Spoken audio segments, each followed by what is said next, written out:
நல்லதே நடக்கும்.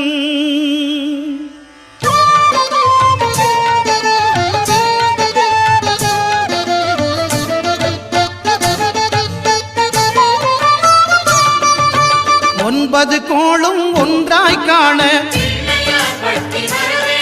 அங்கு கற்பகம் என்னும் கடவுளின் மெய்யில் ஒன்பது கோளும் ஒன்றாய் காண அங்கு கற்பகம் என்னும் கடவுளின் மெய்யில் சூரியன் முதலாய் 9 கிரகமும் பலவித குணங்களை கொண்டிருக்கும். எங்கள் கற்பக தருவில் அவை வரும்போது ஒன்றாய் சேர்ந்து பலனளிக்கும்.